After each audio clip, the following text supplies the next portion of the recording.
వెంకటేశాయ భూతాభయదానలభ్యా భూతాఖిలదయా సాధ్యా గోవింద గోవింద.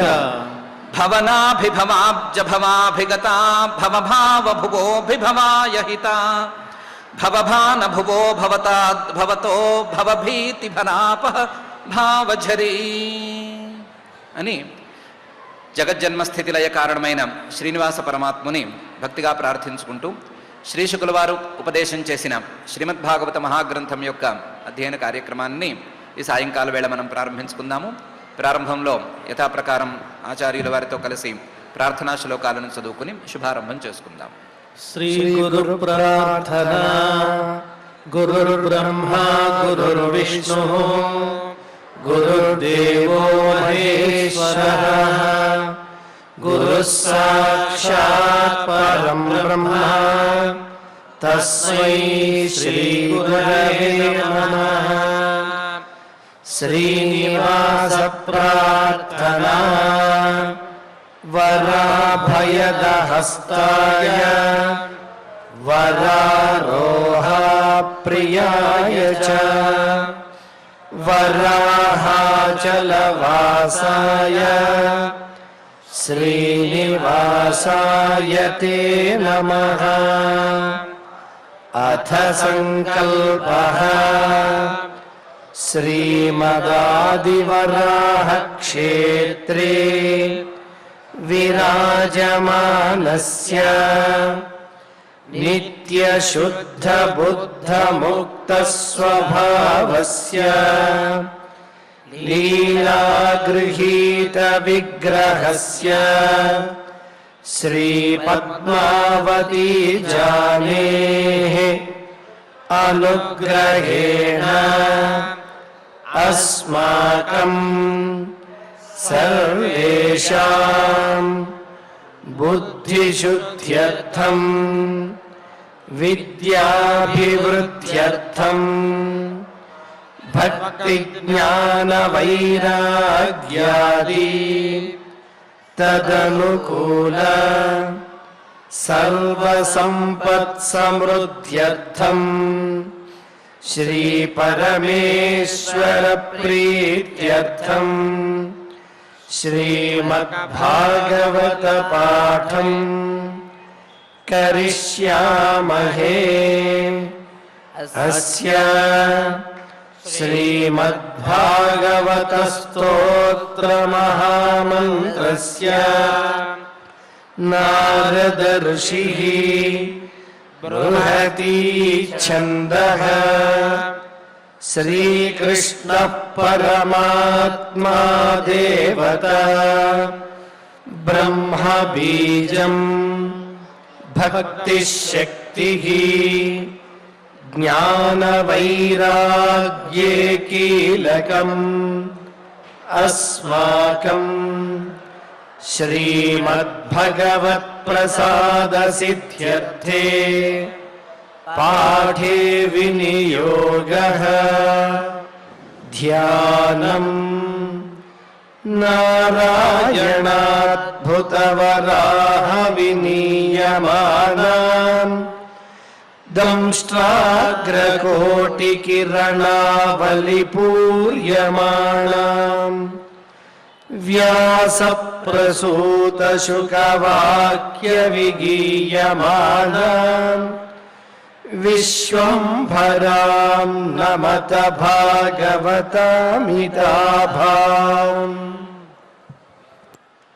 శ్రీ గురుభ్యో నమః. కర్దమ ప్రజాపతి గారికి శ్రీమన్మహావిష్ణువు ప్రత్యక్షమయ్యాడు. ప్రత్యక్షమైనటువంటి శ్రీమన్మహావిష్ణువు నీకోసం, నీ కోరికను తీర్చటం కోసం నేను ముందే ఏర్పాటు చేసి పెట్టొచ్చాను. స్వయంభువ మనువు గారి అమ్మాయి దేవహూతి అని ఆవిడ ఉంది. ఆవిడ నీకు యోగ్యురాలు, ఆవిడ నీకు భార్య అవుతుంది.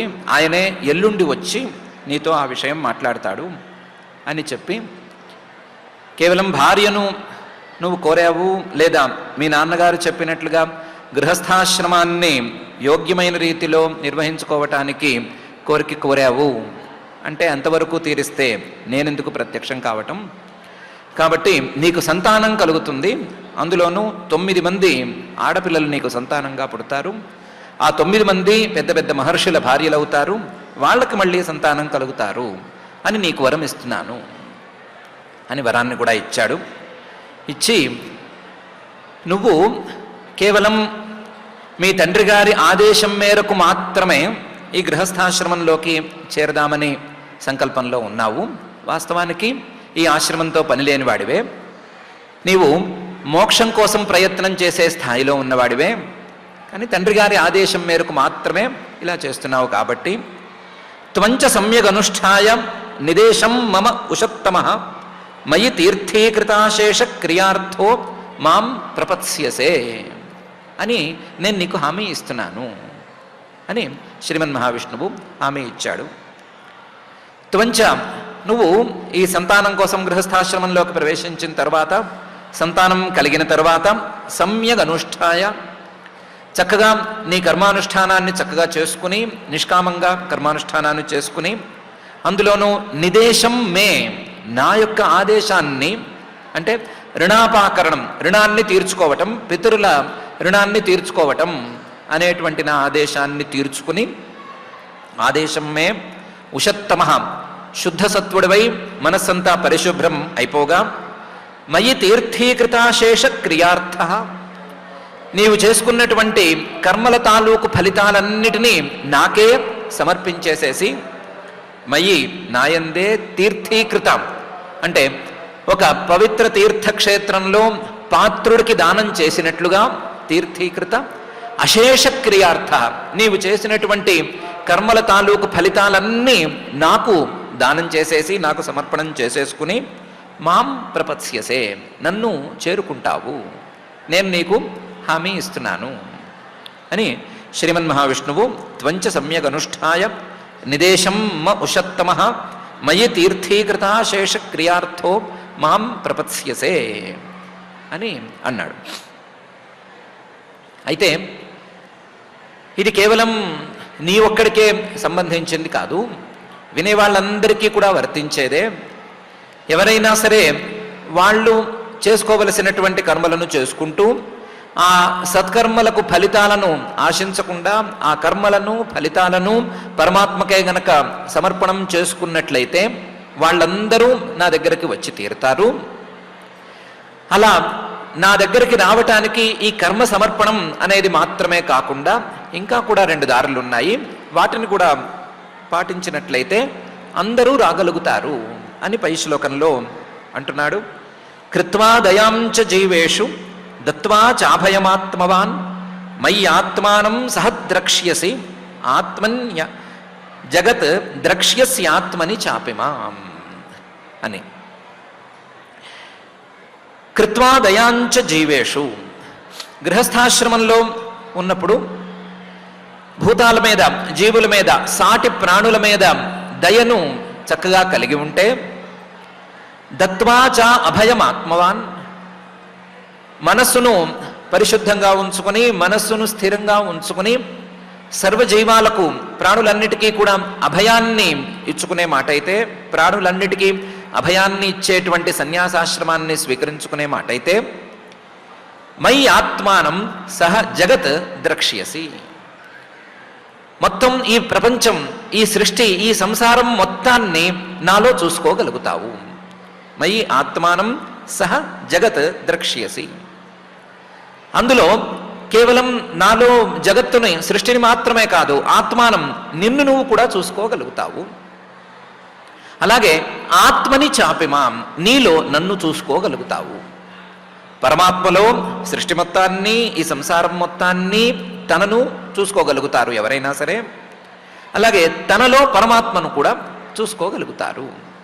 మయి ఆత్మానం సహ జగత్ ద్రక్ష్యసి ఆత్మని అపి మాం ద్రక్ష్యసి అని శ్రీమన్ మహావిష్ణువు కృత్వా దయాంచ జీవేషు దత్వా చాభయమాత్మవాన్ మయి ఆత్మానం సహ ద్రక్ష్యసి జగత్ ఆత్మన్యపి మాం అని ఈ శ్లోకంలో అంటున్నాడు. ఎవరైనా సరే వారు గృహస్థాశ్రమంలో ఉన్నప్పుడు దయను ప్రధానంగా ధర్మంగా పెట్టుకోవాలి. భూతదయ అనే దాన్ని అలవాటు చేసుకోవాలి. ఆ భూతదయను క్రమక్రమంగా పెంచుకుంటూ పోయి గృహస్థాశ్రమంలో అలవాటు చేసుకున్నటువంటి భూతదయను బాగా పెంచుకుని సాటి ప్రాణులకు అభయాన్ని ఇచ్చేటువంటి, తన ద్వారా ఏ జీవికి అపకారం జరిగే అవకాశమే లేనటువంటి సన్యాసాశ్రమాన్ని అందుకోవాలి. ఆ సన్యాసంలో సర్వజీవులకు అభయాన్ని ఇవ్వాలి, లేదా తన ద్వారా ఏ జీవికి అపకారము భయము లాంటివి రాకుండా కాపాడుకోవాలి. అలా కాపాడుకుంటూ పరమాత్మ తత్వ దర్శనం చేయటం కోసం ప్రయత్నం చేసుకున్నట్లయితే ఎవరైనా సరే పరమాత్మను చూడగలరు, అందుకోగలరు అని ఈ శ్లోకంలో అంటున్నాడు. కృత్వా దయాంచ జీవేషు దత్వా చాభయమాత్మవాన్ మయి ఆత్మానం సహ జగత్ ద్రక్ష్యస్యాత్మని చాపిమాం అనే శ్లోకంలో. ఇంత చెప్పినా సరే, నాకు నాలో నిన్ను నీలో నన్ను చూసుకోగలవు అని చెప్పినా సరే పరమాత్మకు కర్దమ ప్రజాపతి గారి మీద ప్రేమ తరగలేదు. ఆయన చేసుకున్నటువంటి తపస్సుకు ఫలితాన్ని ఇద్దాము అనేటువంటి ఆరాటం కరగనే లేదు. అందువల్ల ఆగలేక చివరికి ఒక మాట అనేశాడు. సహాహం స్వాంశకలయ త్వద్వీర్యేణ మహామునే తవ క్షేత్రే దేవహూత్యాం ప్రణేష్యే తత్వ సంహితాం అని. నీవు చేసుకున్న తపస్సుకి నా సాక్షాత్కారాన్ని ఇస్తాను, నా తత్వజ్ఞానం ఇస్తాను అన్నా చాలట్లేదయ్యా. అంత తపస్సు చేశావు, అంత యోగ్యుడివి, నీ మీద నాకున్నటువంటి ప్రేమ అనుగ్రహం అనేది తరగటం లేదు. అందువల్ల సహాహం స్వాంశకలయ, నేను నా అంశలతో సహా, నా జ్ఞానాంశతో త్వద్వీర్యేణ మహామునే తవ క్షేత్రే దేవహూత్యాం, నీకు పుత్రుడిగా నీ భార్య అయినటువంటి దేవహూతికి జన్మిస్తాను. ఇదే నా వరం. నీకు పుత్రుడిగా నేనే జన్మిస్తాను. ఆ జన్మించేటప్పుడు నా జ్ఞానాంశను మొత్తాన్ని తీసుకొచ్చేస్తాను. సహాహం స్వాంశ కలయ, మొత్తం జ్ఞానాంశం తెచ్చేస్తాను. తెచ్చేసి నీకు పుత్రుడిగా నీ భార్య అయినటువంటి దేవహూతికి జన్మిస్తాను.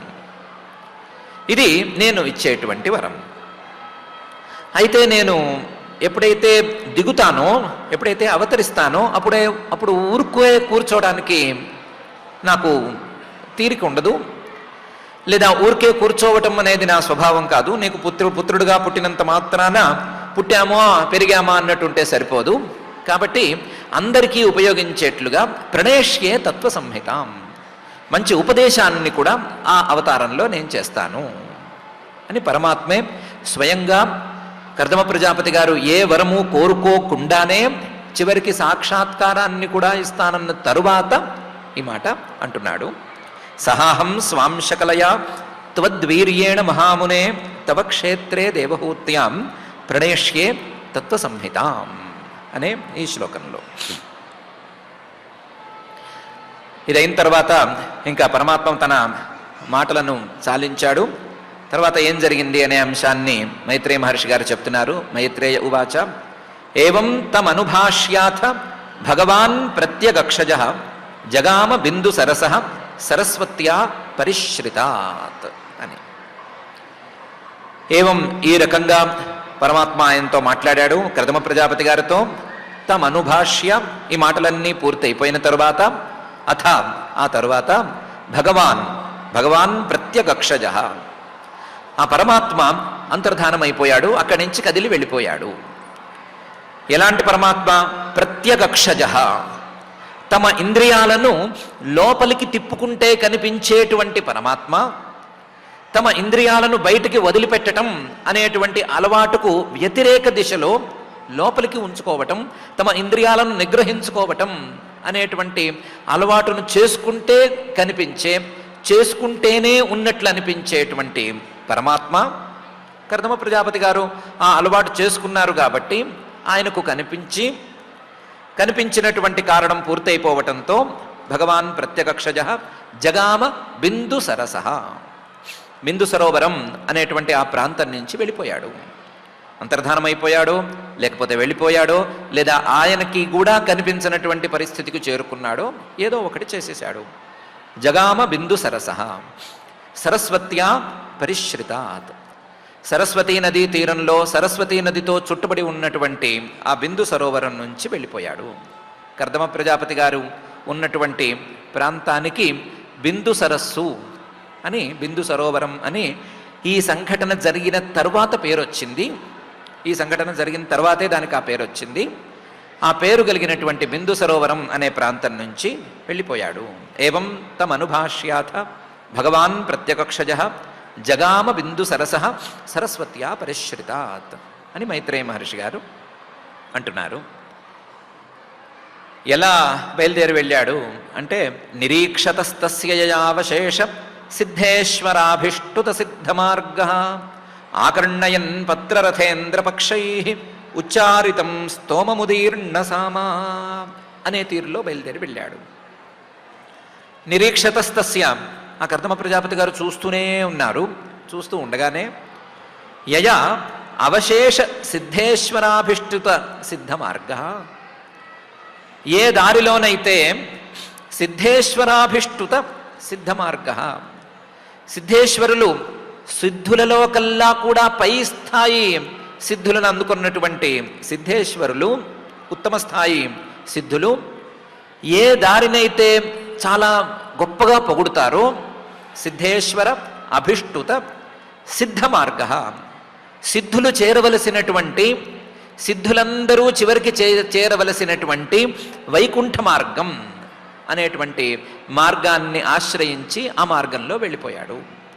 సిద్ధేశ్వర యయ అవశేష సిద్ధేశ్వరాభిష్టుత సిద్ధ మార్గ, అందరూ సిద్ధులందరూ కూడా పొగిడేటువంటి వైకుంఠ మార్గాన్ని సిద్ధులందరూ పొగుడుకుంటూ ఎలాగైనా సరే ఆ దారిని పట్టుకోవాలి అని కోరుకుంటూ ఉండేటువంటి వైకుంఠ మార్గాన్ని పట్టుకుని వెళ్ళిపోయాడు. ఆ వైకుంఠ మార్గాన్ని ఎలా పట్టుకున్నాడు, ఎలా వెళ్ళాడు అంటే, గరుత్మంతుడి మీద వచ్చాడు కదా, గరుత్మంతుడి మీదే తిరిగి వెళ్ళాడు.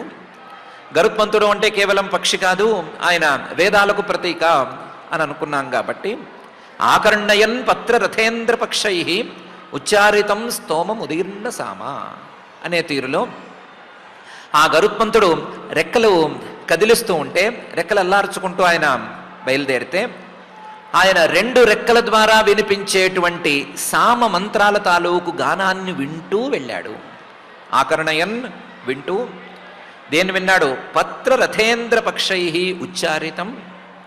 పత్రరథుడు అంటే గరుత్మంతుడు, అందులోనూ పత్రరథేంద్ర అంటే పక్షులలో కల్లా శ్రేష్ఠుడైనటువంటి గరుత్మంతుడు, ఆయన తాలూకు పక్షై అంటే రెండు రెక్కలు, ఆ రెక్కల్లో ఉండేటువంటి ఈకలు, ఇవన్నీ కూడా ఉచ్చారితం సామోచ్చారణ చేస్తుంటే, అందులోనూ స్తోమం ఉదీర్ణ సామ, ఆ సామ గానం తాలూకు విశేషాలను వినిపించేటట్లుగా వినిపిస్తూ, అలాగే సామానికి అధికరణంగా, సామానికి ఆలంబనంగా ఉండేటువంటి ఋంగ్ మంత్రాలను కూడా ప్రత్యేకించి వినిపించేటట్లుగా ఉదీర్ణ సామ, సామకు సామ, మంత్రానికి మంత్రం అని రెండు విడివిడిగా కనిపించేటట్లుగా వినిపించేటట్లుగా ఆయన ఉచ్చారణ చేస్తూ ఉంటే, ఆ సామ మంత్రాలను వింటూ, సామగానాన్ని వింటూ నిదానంగా వైకుంఠ మార్గంలోకి వెళ్ళిపోయాడు అని చెప్తున్నారు.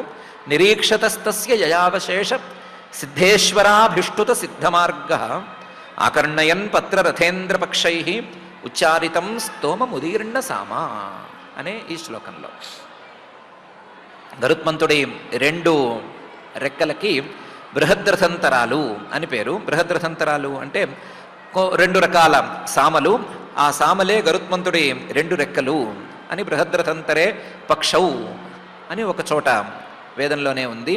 ఆ వేదంలో ఉండేటువంటి అంశాన్నే ఇక్కడ ప్రత్యేకించి చెబుతూ, బృహద్రథంతర సామల్ని గరుత్మంతుడు తన రెక్కలతో గానం చేస్తూ ఉంటే, ఆ గానాన్ని వింటూ ఆయన వైకుంఠ మార్గంలో వైకుంఠానికి తిరిగి వెళ్ళిపోయాడు అని చెప్తున్నారు. ఇది జరిగిన తర్వాత అథ సంప్రస్థితే శుక్లే కర్దమో భగవాన్ ఋషి ఆస్తే స్మ బిందు సరసి తంకాలం ప్రతిపాలయన్ అనే తీరులో అథ సంప్రస్థితే శుక్లే, శుక్లుడు అంటే శుద్ధ సత్వమూర్తి అయినటువంటి శ్రీమన్మహావిష్ణువు సంప్రస్థితే బయలుదేరి వెళ్ళిపోగా, కర్దమో భగవాన్ ఋషి పూజనీయుడైనటువంటి కర్దమ మహర్షి గారు, కర్దమ ప్రజాపతి గారు ఆస్తేస్మ బిందు సరసి, బిందు సరోవరం లేదా బిందు సరస్సు అనే పేరు కలిగినటువంటి ఆ ప్రాంతంలోనే అక్కడే ఉండిపోయాడు. ఆస్తేస్మ బిందు సరసి, ఎందుకు ఉండిపోయాడు? తంకాలం ప్రతిపాలయన్, నువ్వు ఇక్కడే ఉంటే ఎల్లుండి కల్లా స్వయంభువ మనువు గారు వచ్చేస్తారు, పిల్లనిచ్చేస్తారు అని చెప్పారు కాబట్టి, శ్రీమన్ మహావిష్ణువే చెప్పాడు కాబట్టి, ఆ ఎల్లుండి అనేంత వరకు ఆ కాలాన్ని ప్రతీక్షిస్తూ తం కాలం పరిపాలయన్ అక్కడే కూర్చుండిపోయాడు. అథ సంప్రస్థితే శుక్లే కర్దమో భగవాన్ ఋషి ఆస్తేస్మ బిందు సరసి తంకాలం ప్రతిపాలయన్ అని మైత్రేయ మహర్షి గారు చెప్తున్నారు. ఈరోజు రేపు గడిచినాయి, ఎల్లుండి అనేది రానే వచ్చింది. వచ్చేసరికి ఎల్లుండి అయ్యేసరికి మనుస్యందనమాస్థాయ శాతకౌంభ పరిచ్ఛదం ఆరోప్య స్వాం దుహితరం సభార్య పర్యటన్ మహీం తస్మిన్ సుధన్వన్ అహని భగవాన్ యత్ సమాదిశత్ ఉపాదాయ ఆశ్రమ పదం మునేః శాంతవ్రతస్య తత్. ఉపాయాత్ ఆశ్రమ పదం మునేః శాంతవ్రతస్య తత్ అనే తీరులో మనువు గారు రానే వచ్చారు అని 2 శ్లోకాల్లో మహర్షి గారు చెప్తున్నారు. మనువు గారు స్యందనమాస్థాయ ఒక మంచి రథాన్ని ఎక్కి, ఎలాంటి మంచి రథం? శాతకౌంభ పరిచ్ఛదం, ఆ రథంలో ఉన్నవన్నీ కూడా బంగారంతో చేసినటువంటి పార్ట్సే. ఆ రథంలో ఉన్న పార్ట్స్ అన్నీ బంగారంతో చేసినవే. రథంలో అలంకారాలుగా ఉంచినవన్నీ కూడా బంగారంతో ఉన్నవి. రథానికి ఉండే గొడుగు కావచ్చు, రథానికి ఉండే చక్రాలు కావచ్చు, అన్నీ బంగారంతోనే చేశారు. అలాంటి శాతకౌంభ పరిచ్ఛదం, అలాంటి రథంలో మనువు గారు వచ్చేశారు. వచ్చేటప్పుడు ఆరోప్య స్వాం దుహితరం, ఆయన తన దేవహూతి అమ్మాయిని కూడా ఎక్కించుకొచ్చారు. సభార్య, భార్య ఆవిడతో కూడా కలిసి వచ్చారు. శతరూప అనే భార్య ఉంది కదా, ఆవిడతో కలిసి వచ్చారు. పర్యటన్ మహీం, అప్పటికే ఆయన భూమి మొత్తాన్ని పర్యటించి భూమి మొత్తాన్ని తిరిగి చివరికి ఇక్కడికి వచ్చేశారు. మనుస్యందనమాస్థాయ శాతకౌంభ పరిచ్ఛదం ఆరోప్య స్వాం దుహితరం సభార్య పర్యటన్ మహీం. సరిగ్గా ఆయన వచ్చేసరికి ఆ ఎల్లుండి అయింది. తస్మిన్ సుధన్వన్ అహని, సుధన్వన్ ఓ మంచి ధనుస్సు కలిగినటువంటి విదురా, ఓ మహావీరుడా, తస్మిన్ అహని ఆ రోజే వచ్చాడు. ఏ రోజు వచ్చాడు? భగవాన్ యత్ సమాదిశత్, శ్రీమన్ మహావిష్ణువు ప్రత్యక్షమైనప్పుడు ఎల్లుండి పరశ్వ అని ఏ రోజునైతే చెప్పాడో ఆ రోజుకే వచ్చేశాడు. భగవాన్ యత్ సమాదిశత్. ఉపాయాత్, ఆ ఆశ్రమం దగ్గరికి వచ్చేశాడు. ఆశ్రమ పదం, ఆశ్రమం ఉండేటువంటి ప్రాంతాలకు వచ్చాడు. మునేః శాంత వ్రతస్య తత్, శాంతమే వ్రతముగా కలిగినటువంటి ఆ ముని, కర్దమ ముని, ఆయన తాలూకు ఆశ్రమం తాలూకు పరిసరాలకు వచ్చేశాడు అని. తస్మిన్ సుధన్వన్నహని భగవాన్ యత్ సమాదిశత్ ఉపాదాయ ఆశ్రమ పదం మునే శాంతవ్రతస్య తత్ అని మైత్రేయ మహర్షి గారు చెప్తున్నారు. మనువు గారు భార్య పిల్ల వీళ్ళిద్దరినీ తీసుకుని రథం ఎక్కి వెతుక్కుంటూ ఈయన్ని, కర్దమ ప్రజాపతి గారిని వెతుక్కుంటూ ఈయన ఉన్నటువంటి బిందు సరోవర ప్రాంతానికి వచ్చేశారు అని. ఈ ఆశ్రమ ప్రాంతం ఎలా ఉంది అనే విషయాన్ని మైత్రేయ మహర్షి గారు 7 శ్లోకాలలో వర్ణిస్తున్నారు. ప్రత్యేకమైనటువంటి అంశాలను కొన్నిటిని ప్రస్తావించటం కోసం. ముందుగా 2-3 శ్లోకాలలో ఇది బిందు సరస్సు, బిందు సరోవరం అని అనుకున్నాం కదా, దీనికి బిందు సరోవరం అనే పేరు ఎందుకు వచ్చింది అనే విషయాన్ని ప్రస్తావిస్తున్నారు. యస్మిన్ భగవతో నేత్రాత్ న్యపతన్ అశ్రుబిందవః కృపయా సంపరీతస్య ప్రపన్నేర్పితయా భృశం అనే శ్లోకంలో ఈ ఆశ్రమం ఉన్న ప్రాంతాలకి బిందు సరోవరం అనే పేరుంది. ఆ బిందు సరోవరం అనే పేరు పరమాత్మ ప్రత్యక్షం అయిన తర్వాత వచ్చింది. ఆ వచ్చిన కారణం కూడా పరమాత్మ ప్రత్యక్షమైనప్పుడు కర్దమ ప్రజాపతి గారి యొక్క తపస్సును చూసి, ఆయన చేసుకున్నటువంటి సాత్వికమైనటువంటి తపస్సును చూసి ప్రేమను తట్టుకోలేక ఆనంద బాష్పాలను రాల్చాడు. పరమాత్మ తాలూకు ఆనంద అశ్రువులు లేదా ఆనంద బాష్పాలు తాలూకు బిందువులు అక్కడ పడ్డాయి కాబట్టి ఆ బిందువులు ఒక సరోవరంగా అక్కడ ఏర్పడ్డాయి. బిందువులు సరోవరంగా ఏర్పడ్డాయి కాబట్టి దానికి బిందు సరోవరం అనే పేరు వచ్చింది. యస్మిన్, ఏ ప్రాంతంలోనైతే భగవతో నేత్రాత్, ఆ పరమాత్మ ప్రత్యక్షమైనప్పుడు ఆయన కళ్ళ నుండి న్యపతన్ అశ్రుబిందవ. ఆనందాశ్రువులు వరుసగా రాలాయి. న్యపతన్ అశ్రుబిందవ. ఎందుకు రాలాయి? కృపయా సంపరీతస్య. కర్దమ మహాముని గారి మీద ఉండేటువంటి దయతో ప్రత్యక్షమైనటువంటి శ్రీమన్ మహావిష్ణువుకే ఆనందాశ్రువులు రాలాయి. కృపయా సంపరీతస్య ప్రపన్నే అర్పితయా భృశం. ప్రత్యక్షమయ్యాడు కర్దమ మునిగారికి. ప్రత్యక్షమయ్యేసరికి కర్దమ మహర్షి గారు ఆయనకి సాష్టాంగం పడ్డవాడు లేచి నుంచున్నాడు. లేచి నుంచుని ఏవో తోచిన మంత్రాలు చెప్పాడు. ఆ మంత్రాలు చెప్పినప్పుడు ఆయనలో ఉండేటువంటి భక్తి, ఆయన అంతవరకు చేసుకున్నటువంటి తపస్సు, ఆయనకు ఉండేటువంటి పితృవాక్య పరిపాలనా దక్షత, ఇవన్నీ చూసి, అందులోనూ తన మీద ప్రత్యేకించి కర్దమ ప్రజాపతి గారికి ఉండేటువంటి భక్తిని చూసి, ఆయన్ని చూస్తూ ఉండగానే పరమాత్మకే ఆనందం పట్టరానంత ఆనందం కలిగింది. ప్రపన్నే అర్పితయా భృశం. ఆయన్ని చూస్తూ ఉండగానే ఆ బిందువులు ఆనందాశ్రువుల కింద రాలిపోయినాయి. ఆయన పడ్డ బిందువులను చూసి అదొక సరోవరంగా మారటాన్ని చూసి తర్వాతి కాలంలో బిందు సరోవరం అని పిలుచుకోవటం ప్రారంభించారు. ఆ బిందు సరోవరం అనే పేరు తర్వాత కాలంలో కలిగినటువంటి ప్రాంతానికి మనువు గారు విచ్చేశారు అని మొదటి శ్లోకంలో చెప్తున్నారు. యస్మిన్ భగవతో నేత్రాత్ న్యపతన్ అశ్రుబిందవ కృపయా సంపరీతస్య ప్రపన్నేర్పితయా భృశం అని. దాన్నే ఇంకొంచెం వివరించి తద్వై బిందు సరోనామ సరస్వత్యా పరిప్లుతం పుణ్యం శివామృత జలం మహర్షి గణసేవితం అని దానికి బిందు సరోవరానికి ఉండేటువంటి విశేషాన్ని ఇంకొంచెం ఎక్కువగా వివరిస్తున్నారు. తర్వాతి కాలంలో దానికి బిందు సరోవరం అనే పేరు చక్కగా వచ్చింది. తద్వై బిందు సరోనామ సరస్వత్యా పరిప్లుతం. దాని చుట్టూ సరస్వతి నది ప్రవహిస్తుంటుంది. సరస్వతీ నది తీరంలోనే ఈ బిందు సరోవరం ఉంది. ఇందులో పుణ్యం శివామృత జలం. ఈ సరోవరం చాలా పుణ్యప్రదమైనటువంటి సరోవరం. ఈ సరోవరంలో ఉండేటువంటి నీరు శివం అంటే ఆరోగ్యకరమైనటువంటి నీరు. అలాగే అమృత జలం అంటే చాలా తీపి ఎక్కువగా తీయగా ఉండేటువంటి నీరు. పుణ్యం శివ అమృత జలం. ఈ బిందు సరోవరాన్ని పరమాత్మ ప్రత్యక్షమైనటువంటి ప్రదేశం కాబట్టి, అందులోనూ ఆయన చాలా సంతోషంగా గడిపినటువంటి ప్రదేశం కాబట్టి భక్తుల మీద ఎక్కువగా అనుగ్రహాన్ని చూపించేందుకు అవకాశం ఉంటుంది అనే అభిప్రాయంతో చాలామంది మహర్షులు తర్వాతి కాలంలో వచ్చి చేరారు. మహర్షి గణ సేవితం. చాలామంది మహర్షులు ఇక్కడికి వచ్చి తపస్సు చేసుకోవటం ప్రారంభించారు.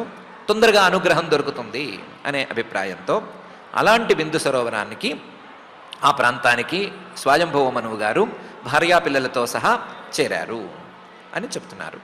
తద్వై బిందు సరోనామ సరస్వత్యా పరిప్లుతం పుణ్యం శివామృత జలం మహర్షి గణసేవితం అనే శ్లోకంలో. ఇదైన తర్వాత ఆ ఆశ్రమ ప్రాంతాన్ని, ఆ బిందు సరోవర ప్రాంతాన్ని కొన్ని అందమైనటువంటి వర్ణనలతో వర్ణించి చూపిస్తున్నారు మైత్రేయ మహర్షి గారు. పుణ్యద్రుమ లతాజాలై కూజత్ పుణ్య మృగద్విజై సర్వర్తు ఫల పుష్పాఢ్యం వనరాజి శ్రియాన్వితం అనే శ్లోకంతో మొదలుపెట్టి మళ్ళీ 5 శ్లోకాల్లో పుణ్యద్రుమ లతాజాలై, ఆ ప్రాంతాల్లో మొత్తం పుణ్య ద్రుమాలు అంటే మంచి గొప్ప చెట్లు, లేదా మనం దేవతా వృక్షాలు అని అంటాం కదా, అలాంటి దేవతా వృక్షాలు చాలా ఉన్నాయి. అలాగే దేవతా లతలు, తీగలు కూడా దేవతల లతలు చాలానే ఉన్నాయి. దేవతాత్మకంగా భావించి పూజించుకునేటువంటి తీగలు చాలా ఉన్నాయి. పుణ్యద్రుమ లతాజాలై కూజత్ పుణ్య మృగద్విజై, అక్కడ పుణ్యమృగాలు అంటే దేవతా మృగాలు చాలా ఉన్నాయి. అలాగే దేవతా పక్షులు కూడా చాలా ఉన్నాయి. అవన్నీ కూడా చక్కగా కూస్తున్నాయి. కూజత్ పుణ్య మృగద్విజై సర్వర్తు ఫల పుష్పాఢ్యం, అన్ని ఋతువులలోనూ దొరికేటువంటి పూలు పళ్ళు అక్కడ ఎప్పుడూ దొరుకుతూ ఉన్నాయి. సర్వర్తు ఫల పుష్పాఢ్యం వనరాజి శ్రియాన్వితం. ఎన్నెన్నో చెట్ల సమూహాలు, ఫలానా చెట్ల గుంపు ఇక్కడ ఉంది, ఫలానా చెట్ల గుంపు ఇక్కడ ఉంది అని చెప్పుకునేందుకు ఎన్నెన్నో వనరాజులు, చెట్ల గుంపులు అక్కడ ఉన్నాయి. గుంపులుగా చెట్లున్నాయి. అవి చాలా అందంగా ఉన్నాయి. వనరాజిశ్రియ అన్వితం. ఆ అందంతో ఈ బిందు సరోవర ప్రాంతం లేదా కర్దమ ప్రజాపతి గారు తపస్సు చేసుకుంటున్నటువంటి ఆయన ఆశ్రమ స్థానం చాలా అందంగా ఉంది అని ఈ శ్లోకంలో చెప్తున్నారు. దేవతా వృక్షాలు, రావి మొదలైనటువంటి చెట్లు, రావి చెట్టు, వేప చెట్టు, అలాగే మోదుగ చెట్టు లాంటి చెట్లన్నీ అక్కడున్నాయి. అలాగే దేవతా లతలు అనేటువంటి పేర్లతో మాధవీ లత అని ఇలాంటి లతలు కొన్ని ఉన్నాయి, అవన్నీ ఉన్నాయి. దేవతా మృగాలు అంటే నల్ల చారల జింక, నల్ల మచ్చల జింక మొదలైనటువంటి మృగాలు అక్కడ ఉన్నాయి.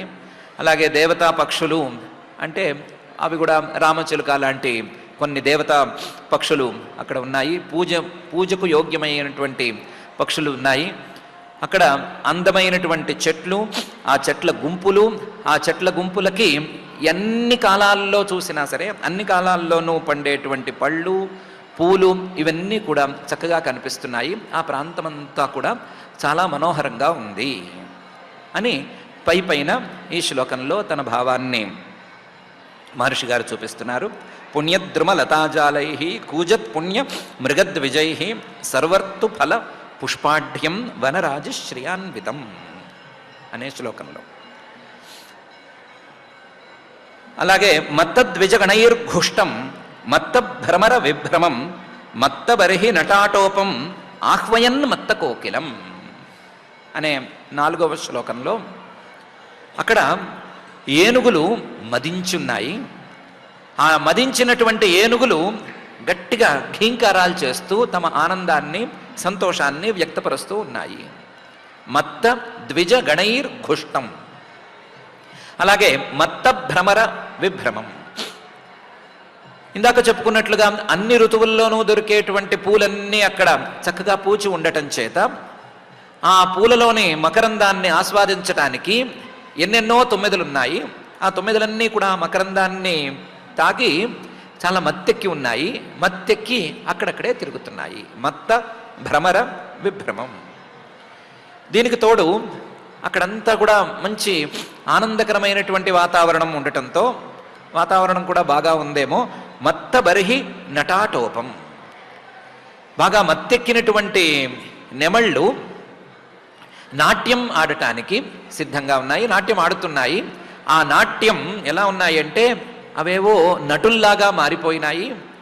నటుల్లాగా మారిపోయి రకరకాల నాట్యాలను చూపిస్తున్నాయి, రకరకాల నాట్య సంభ్రమాలను చూపిస్తున్నాయి అన్నట్లుగా ఉంది. మత్త బర్హి నటాటోపం. దీనికి తోడు అన్ని ఋతువుల్లోనూ ఉండేటువంటి పరిస్థితులు ఉన్నాయి అనుకున్నారు కాబట్టి వసంత ఋతువుల్లోనే ప్రత్యేకించి పనిచేసేటువంటి కోకిలలు చాలా చక్కగా పనిచేస్తున్నాయి. కోకిలలకు కవి సమయం ప్రకారం అయితే అవి వసంత ఋతువుల్లో మావి చిగురు తిని మత్తెక్కి కూస్తాయి అని ఉంది. మత్తెక్కి కూయటం అనేది తన జతకుండేటువంటి పక్షిని పిలవటానికి కూస్తాయి అని ఉంది. అలా ఆహ్వయన్ మత్త కోకిలం, తన జతగాడినో లేదా తన జతగత్తెనో పిలవటానికి మత్తెక్కినటువంటి కోయిలలు కూస్తూ ఉండగా ఆ కూతలతో చాలా మనోహరంగా ఆ ఆశ్రమ స్థానం ఉంది అని మహర్షి గారు అంటున్నారు. అన్ని జంతువులు కూడా మత్తెక్కి ఉన్నాయి. అన్ని జంతువులు కూడా తమకు కావలసినటువంటి ఆహారం కానీ, తమకు కావలసినటువంటి వాతావరణం కానీ అక్కడ చక్కగా ఉండటం వలన ధైర్యంగా మత్తెక్కి ఉన్నాయి అని ఈ శ్లోకంలో అంటున్నారు. మత్త ద్విజగణైర్ఘుష్టం మత్త భ్రమర విభ్రమం మత్త బర్హి నటాటోపం ఆహ్వయన్ మత్త కోకిలం అనే శ్లోకంలో. దీనికి తోడు కదంబ చంపకాశోక కరంజ బకులాసనై కుంద మందార కుటజై చూతపోతైరలంకృతం అని అక్కడ ఉండేటువంటి ప్రత్యేకమైన వృక్షాలు, ఆ వృక్షాల తాలూకు పూలు, వీటిని గురించి ప్రస్తావన చేస్తున్నారు. కదంబ వృక్షం ఉంది. కదంబ వృక్షాల తాలూకు పాదులు అక్కడ ఉన్నాయి. ఆ కదంబ వృక్షాలు, వాటి తాలూకు పూలు చక్కగా కనిపిస్తున్నాయి. అలాగే చంపకం, సంపెంగ చెట్లు ఉన్నాయి, సంపెంగ పూలు కూడా ఉన్నాయి. అశోక వృక్షం అనే ఒక పేరుతో వృక్షం ఉంది, దాని తాలూకు చెట్లున్నాయి, పూలున్నాయి. అలాగే కరంజం అంటే కానుగ చెట్టు పూలున్నాయి. అలాగే బకుళం అంటే పొగడ చెట్లు తాలూకు పూలు ఇవన్నీ ఉన్నాయి. అలాగే ఆసన లేదా ఆసభ, వేగిస అనే తెలుగులో అంటారు, ఏం చెట్టో తెలియదు, ఆ చెట్లు ఉన్నాయి, వాటి తాలూకు పూలు ఉన్నాయి. కుంద అడవి మల్లె చెట్లు లేదా తీగలు, వాటి తాలూకు పూలు. మందారం అంటే స్వర్గంలోనే దొరికే ఆ మందార వృక్షాలు ప్రత్యేకించి ఆ ఆశ్రమంలో ఉన్నాయి. అలాగే కుటజైహి అంటే కొడగ అనే పేరుతో ఉంది, ఏం చెట్టో సరిగ్గా తెలియదు, ఆ చెట్లు ఉన్నాయి, వాటి తాలూకు పూలు ఉన్నాయి. అలాగే చూత అంటే మామిడి చెట్ల తాలూకు పూలతో ఈ ఆశ్రమ స్థానం ఆ చెట్ల తాలూకు పాదులతో చాలా అందంగా ఉంది. ఎవరో పాదులు తీసి చక్కగా పెంచుతున్నట్లుగా ఈ అరణ్యం అంతా చక్కగా ఉంది అని కదంబ చంపక అశోక కరంజ బకుల ఆసనై కుంద మందార కుటజై చూత పోతై అలంకృతం అనే ఈ శ్లోకంలో మహర్షి గారు చెప్తున్నారు. ఎలాగో బిందు సరోవరం నీరు సమృద్ధంగా ఉండేటువంటి ప్రాంతం కాబట్టి నీళ్లలోనే ఎక్కువ గడిపేటువంటి కొన్ని పక్షులు, అలాగే నీళ్లే ప్రధానంగా కావలసినటువంటి పక్షులు, ఇవన్నీ కూడా సమృద్ధిగా ఉన్నాయి అని పై శ్లోకంలో అంటున్నారు. కారండవై ప్లవైర్ హంసై కురరైర్ జలకుక్కుటై సారసైశ్చక్రవాకైశ్చ చకోరైర్ వల్గు కూజితం అనే శ్లోకంలో కారండవై నీళ్లలో తిరిగేటువంటి కన్నెలేడి అనే ఒక పక్షి, కన్నెలేడి అని కలుపుకు చూస్తే సరిగా అర్థం కాదేమో, కన్నెలేడి అనే పేరున్న పక్షి. ప్లవహ అనేది ఒక పక్షి అంటే కొంగలాంటి ఒక పక్షి. హంసలు, అలాగే కురరాలు అంటే కురరాలు లేదా కరరాలు, గిజిగాడు అని మనం పిలుచుకునేటువంటి పక్షి. జల కుక్కుటై అంటే నీటి కోడి అనే పేరున్న పక్షి. సారసం అంటే బెగ్గురు పక్షి అని తెలుగులో పేరున్న పక్షి. చక్రవాకం అనే పేరున్న ఒక పక్షి. అలాగే చకోర పక్షి అనే ఈ పక్షులన్నీ కూడా ప్రధానంగా నీటి వనరులు దగ్గర ఉండేటువంటి ప్రాంతాల్లో ఉండే అక్కడ బతికేటువంటి పక్షులు. ఇవన్నీ కూడా అక్కడికి చేరినాయి. చేరిన పక్షులు వల్గు చక్కగా అందంగా కూస్తున్నాయి.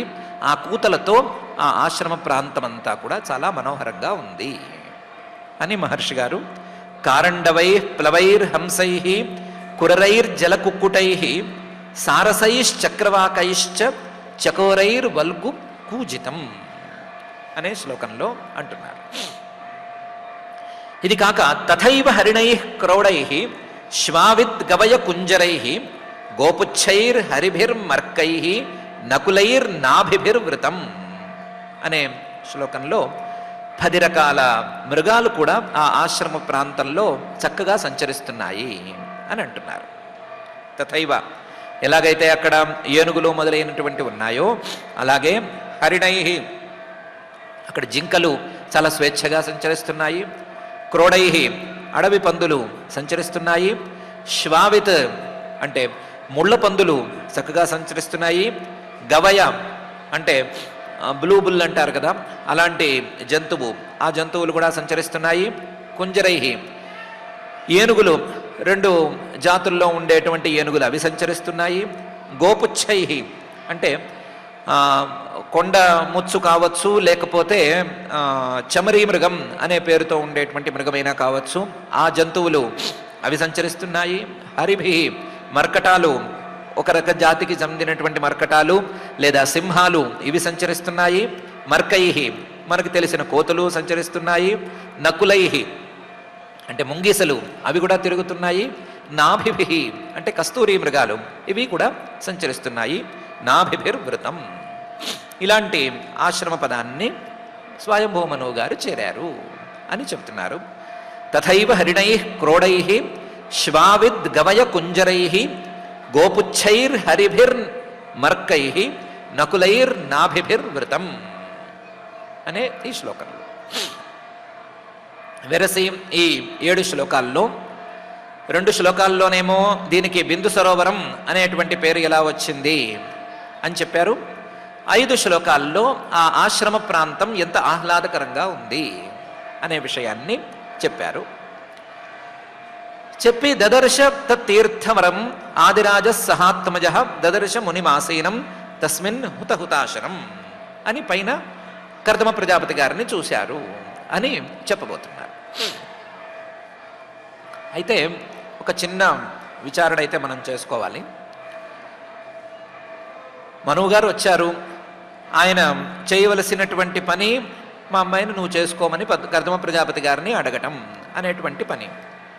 ఈ పని చేయడానికి వచ్చినవాడు మనువు అని చెప్పటానికి ప్రత్యేకించి ఇంత వర్ణన చేయటం ఎందుకు? మనువు గారు వచ్చినటువంటి ప్రదేశాన్ని అందంగా వర్ణించి చూపిస్తే ప్రస్తుతం మనం చెప్పుకునేటువంటి సందర్భానికి ఏ విధంగా ఉపకరిస్తుంది?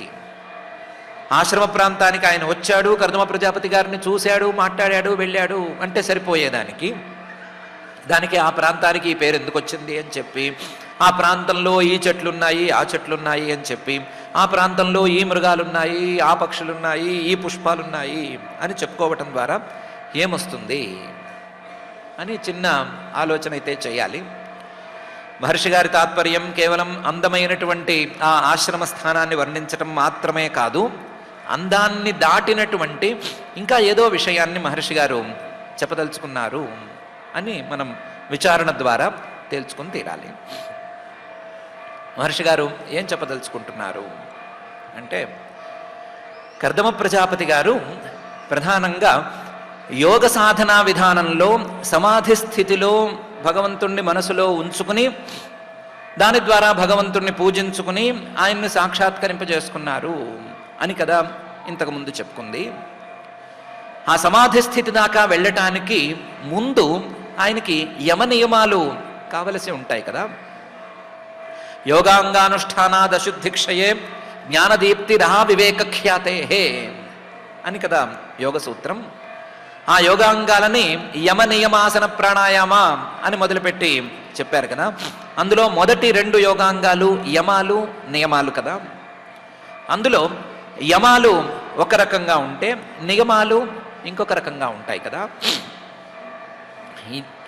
యమాలు అహింస, సత్య, అస్తేయ, బ్రహ్మచర్య, అపరిగ్రహ అనే తీరులో 5 ఉన్నాయి కదా. ఆ అహింస, సత్య, అస్తేయ, బ్రహ్మచర్య, అపరిగ్రహాలు ఈ కర్దమ ప్రజాపతి గారికి చాలా బలంగా ఉన్నాయి అని ఈ వర్ణన ద్వారా నేను చెప్పదలిచాను అని మహర్షి గారి అభిప్రాయం తోస్తాం. కర్దమ ప్రజాపతి గారి యొక్క అహింస ఏ స్థాయిలో ఉంది అంటే, ఆయన తపస్సు చేసుకునేటువంటి ప్రాంతంలో అన్ని రకాల ప్రాణులు కూడా చాలా సుఖంగా తిరుగుతున్నాయి. ఏనుగులు తిరుగుతున్నాయి, పక్షులు తిరుగుతున్నాయి, నెమళ్ళు తిరుగుతున్నాయి, రకరకాల జంతువులు తిరుగుతున్నాయి. అందులో కొన్ని జంతువులు పక్క జంతువుల్ని తినే జంతువులు, కొన్ని ఏమో ఆహారంగా మాత్రమే పనికొచ్చేటువంటి జంతువులు. ఇలా ఉన్నప్పుడు ఏ జంతువు మరొక జంతువుని తినకుండా 2 జంతువులు కలిసిమెలిసి తిరుగుతున్నాయి, చక్కగా ఆడుకుంటూ కూతలు కూసుకుంటూ తిరుగుతున్నాయి అని చెప్పడం ద్వారా మహర్షి గారి యొక్క అహింస అనేది చాలా చక్కగా పనిచేస్తోంది. అహింసా ప్రతిష్టాయాం తత్సన్నిధౌ వైరత్యాగ అనే తీరులో ఆయన యొక్క అహింసా సాధన అనేది ఉంది అని చెప్పదలిచారు. అహింస ఉన్నట్లుగా సత్యం అనేది ఎలాగో ఉండనే ఉంది. ఆయన పరమాత్మతో మాట్లాడినప్పుడే ఆయన యొక్క సత్యనిష్ట తెలిసిపోయింది. అస్తేయం అలాగే అపరిగ్రహం అనేటువంటి ఈ 2 కూడా ఇక్కడ ఆశ్రమ ప్రాంతంలో చెట్లు, పూలు ఇవన్నీ కూడా సమృద్ధిగా విరగబూసి ఉన్నాయి, అన్ని రకాల పళ్ళు సమృద్ధిగా ఉన్నాయి అని చెప్పడం ద్వారా చూచాయగా తెలిపినట్లవుతుంది. ఆయన ఏ పండు కోసుకోవట్లేదు, ఏ పువ్వు కోయటం లేదు, కనీసం చెట్టుకు కాసినటువంటి పండును కూడా ముట్టుకునే పరిస్థితి లేదు. అందువల్ల చెట్లకు పళ్ళు విరగగాసి చక్కగా ఉన్నాయి అని చెప్తున్నాము. చూచాయగా అందుకోవలసినటువంటి విషయం ఇది. ఆయన బ్రహ్మచర్యం గురించి చెప్పనక్కర్లేదు. ఆయన బ్రహ్మచారి ఆశ్రమంలో ఉండి గృహస్థాశ్రమానికి వెళ్ళటానికి తపస్సు చేసుకుంటున్నాడు అని చెప్పాం కదా. కాబట్టి అహింస, సత్య, అస్తేయ, బ్రహ్మచర్య, అపరిగ్రహాలు అనేటువంటి నియమాలు ఆయనలో చాలా బలంగా ఉన్నాయి అనే విషయాన్ని చెప్పటం కోసం ఈ రకమైనటువంటి వర్ణనను చేసి చూపిస్తున్నాను అని మహర్షి గారు చూపిస్తున్నారు. అలాగే నియమాలు అంటే శౌచ, సంతోష, తపస్వాధ్యాయ, ఈశ్వర ప్రణిధానాన్ని అని 5 ఉన్నాయి కదా. అందులో శౌచం అంటే శుచిగా ఉండటం, సంతోషం అంటే ఉన్నదాంతో సంతృప్తి పడటం, ఈ 2 ఆయనలో కనిపిస్తున్నాయి. దీనికి తోడు తపస్సు చేసినట్టు కనిపిస్తూనే ఉంది. స్వాధ్యాయం, మంత్రజపం చేసినట్లు స్పష్టంగా ఇంతకు ముందే చెప్పాము. మంత్రజపం చేసినందుకు ఫలితంగా శబ్దరూపంలో, వేద రూపంలో పరమాత్మ సాక్షాత్కరించాడు. శాబ్దం బ్రహ్మ దధత్వపు అని చెప్పాం కదా. కాబట్టి ఆయనకి స్వాధ్యాయము చక్కగా ఉన్నట్లే. దానికి తోడు ఈశ్వర ప్రణిధానం అంటే చేసే ప్రతి పనిని ఈశ్వరార్పణ బుద్ధితో చేయటం అనేటువంటి ఈశ్వర ప్రణిధానం కూడా ఆయనలో బలంగా ఉంది అని చెప్పటానికి, ఆయన తపస్సుకి మెచ్చి ఈశ్వరుడే అక్కడికి వచ్చినవాడు ఆయన్ని చూసి ఆనంద బాష్పాలు రాల్చాడు. పరమేశ్వరుడికే ఆనంద బాష్పాలు వచ్చేంత స్థాయిలో ఆయనకి ఈశ్వర ప్రణిధానం ఉంది, ఆయన తాలూకు తపస్సు ఉంది అని చెప్పటానికి ఆ బిందు సరోవర వర్ణనం అని ప్రత్యేకించి చేశాము. ఈ విధంగా చూసినప్పుడు యమ నియమాలు అనే ఈ 2 కర్దమ ప్రజాపతి గారికి చాలా బలంగా ఉన్నాయి. కాబట్టి ఆ యమ నియమాల బలంతో ఆయన ఆసనము, ప్రాణాయామము, ప్రత్యాహారము, ధారణ, ధ్యానము, సమాధి వీటన్నిటినీ కూడా ఒకదాని వెంట ఒకదాన్ని గట్టిగా పట్టేసుకుని చివరికి పరమాత్మను సాక్షాత్కరింపజేసుకున్నాడు అనే విషయాన్ని చెప్పదలుచుకున్నాము అని మహర్షి గారు ఈ వర్ణన ద్వారా మనకు సూచన చేస్తున్నారు. విచారించుకుని, ఆలోచించుకుని ఈ నిర్ణయం తీసుకోండి అని చెప్తున్నారు. మళ్ళీ ప్రస్తుత విషయానికి వస్తే, ప్రవిశ్యత తీర్థవరం ఆదిరాజ సహాత్మజ దదర్శ మునిమాసీనం తస్మిన్ హుతాశనం అనే తీరులో స్వయంభవ మనువు గారు ఆశ్రమం లోపలికి వచ్చారు. వచ్చిన వారు కర్దమ ప్రజాపతి గారిని చూశారు అని చెప్తున్నారు. ప్రవిశ్య తత్తీర్థవరం, ఆ పుణ్యక్షేత్రాన్ని, ఆ బిందు సరోవరం అనే ప్రాంతాన్ని ఆయన చేరాడు. చేరినవాడు లోపలికి వచ్చాడు. ప్రవిశ్య తత్తీర్థవరం, వచ్చినవాడు ఎలాంటి వాడు? ఆదిరాజ, మొట్టమొదటి రాజు, ఈ భూమిని మొత్తాన్ని పాలించినటువంటి మొట్టమొదటి రాజు స్వయంభవ మనువు గారు. సహాత్మజ, తన అమ్మాయి దేవహూతితో కలిసే వచ్చాడు. కలిసే దదర్శ మునిమాసీనం, దదర్శ చూశాడు. ఎవరిని చూశాడు? మునిని చూశాడు. ఆ మునిగారు అక్కడ కూర్చునున్నాడు. కర్దమ మునిగారు కూర్చునున్నాడు. కూర్చున్న మునిని చూశాడు. ఆయన ఎలా ఉన్నాడు లేదా ఏం చేసి కూర్చున్నాడు అంటే తస్మిన్ హుతాశనం. అప్పటికి సాయంకాలం అయిందో ప్రాతకాలమైందో చెప్పలేదు. ప్రాతకాలమైంది అనుకుందాము. ఎల్లుండి అంటే పొద్దున్నే వచ్చేశాడు అనుకుంటే తొందరగా వచ్చినట్లు కదా. కాబట్టి పొద్దున్నే వచ్చాడు. పొద్దున్నే ఈయన హుతాశనం, తాను బ్రహ్మచారి కాబట్టి వయస్సు చిన్నది కాకపోయినా, వయస్సు సుమారుగా 10,000 సంవత్సరాలకు పైన ఉండేటువంటి వయసే అయినా బ్రహ్మచారి కాబట్టి అగ్నికార్యం చేసుకుని కూర్చునున్నాడు. బ్రహ్మచారి చేయవలసినటువంటి అగ్నికార్యం ఒకటి చేసి ఆ అగ్నికార్యంతో పూర్తయిన తర్వాత కూర్చునున్నాడు.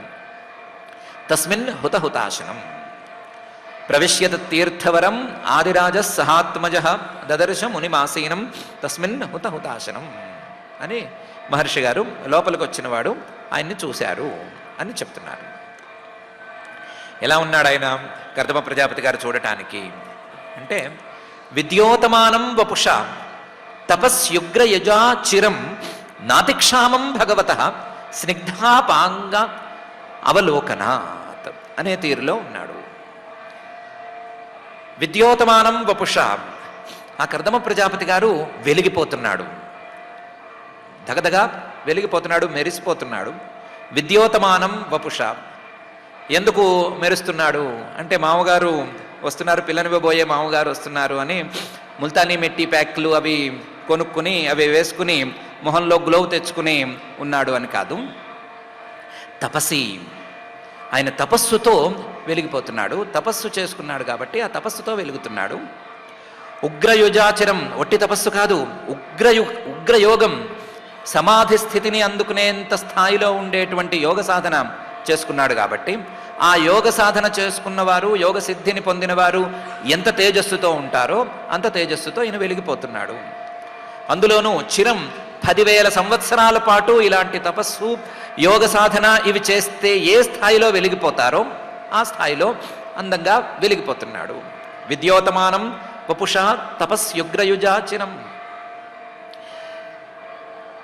ఇన్ని సంవత్సరాల పాటు తపస్సు చేశాడు అంటే ఆయనకు ఉపవాసాలే ఎక్కువ ఉండాలి. శరీరం లావుగా ఉండేందుకు పెద్దగా అవకాశం లేదు. కాబట్టి బక్క చిక్కిపోయి ఉన్నాడు అని అనుకోవాలా అంటే బక్క చిక్కాడు, బక్కగానే ఉన్నాడు అని చెప్పుకోవాలి. కానీ నాతిక్షామం భగవతః స్నిగ్ధాపాంగావలోకనాత్. బక్క చిక్కిపోయి ఏదో అస్థి శేషుడయ్యాడు లేదా ఎముకల గూడులాగా ఉన్నాడు అని మాత్రం కాదు. ఎందుకంటే ఉపవాసాలతో ఎంత బక్కినా ఎంత చిక్కిపోయినా సరే ప్రత్యక్షమయ్యాడు కదా శ్రీహరి. ప్రత్యక్షమైన వాడు చాలా క్రీగంటి చూపుతో ప్రేమగా చూశాడు కదా. ఆయన చూపులు తగిలిన తరువాత ఎంత బక్క చిక్కిన వారైనా సరే, ఎన్ని ఉపవాసాలు చేసిన వారైనా సరే ఆయన చూపు పడ్డ తర్వాత కాస్తంత బలాన్ని పుంజుకోవలసిందే. కాస్తంత కాదు, అలా బలాన్ని పుంజుకోవలసిందే. అలా బలాన్ని పుంజుకున్నటువంటి దేహంతో ఉన్నాడు. నా అతిక్షామం, పూర్తిగా ఎముకల గూడులాగైతే మారలేదు, సన్నగానే ఉన్నాడు కానీ బలంగా ఉన్నాడు. ఆ బలానికి కారణం మాత్రం భగవతః స్నిగ్ధ అపాంగ అవలోకనం. ఆ పరమాత్మ స్నేహంతో క్రీగంట ఈయన్ని చూశాడు కదా, చూసేసరికి ఈయనకి బలం వచ్చింది అని అంటున్నారు. దీనికి తోడు ఆయనకి ఇంకొక బలం కూడా చేరింది. తద్వ్యాహృతామృత కళా పీయూష శ్రవణేనచ అని. కేవలం చూసినవాడు చూసినట్టు వెళ్ళిపోలేదు, కర్దమ ప్రజాపతి గారితో మాట్లాడాడు కూడాను పరమాత్మ. అందువల్ల తద్వ్యాహృత, ఆ పరమాత్మ మాట్లాడిన మాటల తాలూకు అమృత కళా పీయూష. ఆయన మాట్లాడితే వెన్నెల కురుస్తున్నట్లుగా ఉంటుంది. తద్వ్యాహృత అమృత కళ, ఆయన చంద్రుడు లాంటి వాడు కాబట్టి ఆయన మాటల్లో వెన్నెల చక్కగానే కురుస్తుంది. ఆ అమృత కళల తాలూకు పీయూషం అంటే అమృతం అనేది తాగేశాడు కాబట్టి, దాన్ని చెవులతో తాగేశాడు కాబట్టి, ఆ వెన్నెలని లేదా ఆ అమృతాన్ని లాగేశాడు కాబట్టి అమృతం తాగినటువంటి బలంతో చాలా చక్కగా ఉన్నాడు. చూడటానికి చిక్కి శల్యమై ఉన్నాడు కానీ బలంగా మాత్రం తప్పనిసరిగా ఉన్నాడు. దానికి కారణం పరమాత్మ తాలూకు దృష్టి సోకటం, రెండవది పరమాత్మ తాలూకు మాటలను వినగలగటం అని మహర్షి గారు ఈ భాగంలో తద్వ్యాహృతామృత కళా పీయూష శ్రవణేనచ అని అంటున్నారు. సరే, ఇవన్నీ బాగుంది. స్వయంభువ మనువు గారు పిల్లనివ్వటానికి వచ్చినవాడు కదా. పిల్లనివ్వటానికి వచ్చిన వాళ్ళు ఏం చూస్తారు? ఫస్ట్ ఏం చూడాలి? ఈయన ఏమాత్రం తపస్సు చేశాడు, ఈయన తపస్సు ఎంతకాలం ఉంది, ఇవన్నీ చూస్తే సరిపోవు కదా. అసలు హైట్ ఎంత ఉన్నాడు, మా అమ్మాయికి తగ్గ హైట్ ఉంటాడా ఉండడా, లేకపోతే వెయిట్ ఉందా లేదా, ఇవన్నీ చూసుకోవాలి కదా. ఈడు జోడు కుదురుతాయా లేవా చూసుకోవాలి కదా. అవి చూసుకున్నాడు ఆయన. చూస్తే ప్రాంశుం పద్మపలాశాక్షం జటిలం చీరవాససం ఉపసంశ్రిత్య మలినం యథార్హణం అసంస్కృతం అనే తీరులో ఉన్నాడు అని కనిపెట్టాడు. ఆయన కూర్చున్నాడు కదా, కర్దమ ప్రజాపతి గారు కూర్చున్నప్పుడు స్వయంభువ మనువు గారు వెళ్ళారు కదా. ఆయన కూర్చుంటేనే కనిపెట్టేశాడు స్వయంభువ మనువు గారు.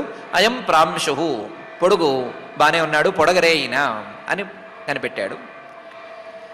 మరి మొహం కాస్తైనా అందంగా ఉండాలి, పిల్లకి అందానికి మేడ్ ఫర్ ఈచ్ అదర్లే ఉండాలి కదా అంటే అబ్బో దానికేమీ డౌట్ లేదు. పద్మపలాశాక్షం, కళ్ళే చాలా అందంగా ఉన్నాయి, కళ్ళే తామర రేకుల్లాగా చాలా అందంగా ఉన్నాయి.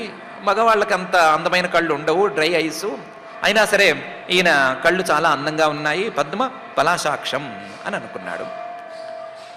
కాకపోతే మునివృత్తిలో ఉన్నాడు కాబట్టి మామగారు వస్తున్నారని తెలిసినా సరే ఈయనేమి పట్టుబట్టలు లాంటివి కట్టుకోలేదు. జటిలం చీరవాససం, కనీసం కేశ సంస్కారం కూడా చేసుకోలేదు. ఆయన జుట్టంతా కూడా జడలు గట్టి ఉంది. చీరవాససం, పట్టుబట్టలేం కట్టుకోలేదు. అక్కడ ఉండే అడవిలో దొరికేటువంటి నార చీరలేవో కట్టుకున్నాడు. నార చీరలు అంటే కొన్ని చెట్లు ఉంటాయి, ఆ చెట్లు తాలూకు బెరళ్ళు తీస్తే సన్నటి పొరలు బయటకు వస్తాయి, చాలా సన్నగా ఉంటాయి. ఆ సన్నటి పొరల్ని కట్టుకుని ఉన్నాడు. చీరవాససం ఉపసంశ్రిత్య మలినం. దగ్గరికి వెళ్ళి చూస్తే ఈయన పెద్దగా స్నానానికి సోపు అది కూడా వాడుతున్నట్టేమీ లేదు. వారానికి ఒకసారి చేయవలసినటువంటి అభ్యంగన స్నానం అంటే తలంటి కూడా పోసుకుంటున్నట్లేదు. మలినం, చాలా ఒళ్ళంతా కూడా మట్టి కొట్టుకునే ఉన్నాడు. చాలా సంవత్సరాల పాటు దీంట్లో ఉండిపోయాడు కదా, తపస్సులో ఉండిపోయాడు కదా, కాబట్టి శరీరానికి సంస్కారం చేసుకోలేదు. జడలు కట్టి ఉన్నాయి జట్లు, వెంట్రుకలన్నీ కూడాను. చీరవాససం, పెద్దగా డబ్బులు ఉన్నట్టు లేవు, నార చీరలనే కట్టుకుని ఉన్నాడు. మనిషి మాత్రం ఎత్తుగా ఉన్నాడు, చూడ్డానికి చాలా అందంగా ఉన్నాడు అని కనిపెట్టాడు. ఎంత కాదన్నా మరి అందంగా ఉన్నా ఇంకొక రకంగా ఉన్నా మనిషి నీట్గా లేడు కదా, నీట్గా లేని వాడికి పిల్లని ఎలా ఇస్తాడు అనే సందేహం మనకేమైనా కలగచ్చు. అందుకని మహర్షి గారే దానికి కలుపుతున్నారు, యథార్హణం అసంస్కృతం అని. నీట్గా లేకపోతే పిల్లని ఇవ్వకపోవటం అనేది ఏమీ ఉండదు. కొన్ని మట్టి కొట్టుకుపోయినా చాలా విలువైనవి ఉంటాయి. కొన్నిటికి సంస్కారం జరగకపోయినా సరే విలువ అనేది సహజంగా ఉండేది అలాగే ఉంటుంది. యథా అర్హణం, ఉదాహరణకి ఒక మణిని తీసుకుంటే ఆ మణిని భూమిలోంచి వెలికి తీసినప్పుడు దాని విలువ ఏ స్థాయిలో ఉంటుంది లెక్కేసుకోండి. అర్హణం, దానికి ఉన్న విలువ చాలా గొప్పది. కానీ అసంస్కృతం, మట్టిలోంచి వెలికి తీసినప్పుడు, భూమిలోంచి తవ్వి తీసినప్పుడు దానికి ఏం సంస్కారం కలగదు, సంస్కారం ఉండదు, మట్టి కొట్టుకుపోయి ఉంటుంది. దాని చుట్టూ అనవసరమైనటువంటి పదార్థాలు ఎన్నెన్నో ఉంటాయి. కానీ చూసిన వాళ్ళు, రత్నాల గురించి మణుల గురించి తెలిసిన వాళ్ళు చూడంగానే సంతోషిస్తారా, సంతోషించరా? ఇది చాలా విలువైన రాయి అని అనుకుంటారా, అనుకోరా? మట్టి కొట్టుకుపోయింది కదా అని చెప్పి ఇంతలా వజ్రాన్ని ఎవరు పారేసుకోరు కదా. అలాగే కర్దమ ప్రజాపతి గారు తపస్సులో ఉండి మట్టి కొట్టుకుపోయినాడు కాబట్టి, మలినంగా ఉన్నాడు కాబట్టి, ఆ తపస్సు ద్వారా వచ్చేటువంటి వెలుగు, తపస్సు ద్వారా వచ్చేటువంటి విలువ దీనికంటే చాలా గొప్పది అని స్వయంభవ మనువు గారు గ్రహించారు. గ్రహించి ఆ దృష్టితో కర్దమ ప్రజాపతి గారిని చూశారు అని చెప్తున్నారు. ప్రాంశం పద్మపలాశాక్షం జటిలం క్షీరవాససం ఉపసంశ్రిత్య మలినం యథార్హణం అసంస్కృతం అనే శ్లోకంలో ఆయన చూశాడు. చూసినవాడు దగ్గరకు వెళ్ళాడు. వెళ్ళేటప్పుడే ఇవన్నీ కూడా ఒకసారి గమనించుకుని నిర్ణయం చేసుకున్నాడు. చాలా విలువైన వ్యక్తి, చాలా విలువైన వ్యక్తి. భూమిలో దొరికేటువంటి పెద్ద పెద్ద మణులకు ఎంత విలువ ఉంటుందో ఈ కర్దమ ప్రజాపతి గారికి అంత విలువ ఉంటుంది అని చూడంగానే ఆయన కనిపెట్టేశాడు. కనిపెడుతూ ఆయన లోపలికి వెళ్ళాడు. లోపలికి వెళ్ళేసరికి కర్దమ ప్రజాపతి గారు స్వయంభవమను గారిని చూశారు. చూసి అథోటజముపాయాతం నృదేవం ప్రణతఃపుర సపర్యయా పర్యగృహ్ణాత్ ప్రతినంద్యానురూపయా అనే తీరులో ఆయన మర్యాద కూడా చేశారు. కర్దమ ప్రజాపతి గారు స్వయంభవ మనువుకి చేయవలసిన మర్యాదలన్నీ చేశారు అని చెప్తున్నారు. మర్యాదలు చేయటానికి ఈ స్వయంభవ మనువు గారు చాలా యోగ్యుడైనటువంటి స్వయంభవ మనువు గారు అథోటజం ఉపాయాతం, ఆ కర్దమ ప్రజాపతి గారు ఉన్నటువంటి పర్ణశాల లోపలికి చేరంగానే నృదేవం ప్రణతఃపుర, తాను రాజు అయినా సరే ముందు కర్దమ ప్రజాపతి గారికి దండం పెట్టాడు. కర్దమ ప్రజాపతి గారే గొప్ప, ఆయనే తపస్సులో గొప్ప అనే అభిప్రాయంతో నృదేవం ప్రణతం పురః ఆయనకి దండం పెట్టాడు. దండం పెట్టేసరికి ఈయన కర్దమ ప్రజాపతి గారు ఆయన్ని లేవనెత్తి ఆయన్ని సపర్యయా పర్యగృహ్ణాత్, ఆయనకి చేయవలసినటువంటి సపర్యలు చేశారు.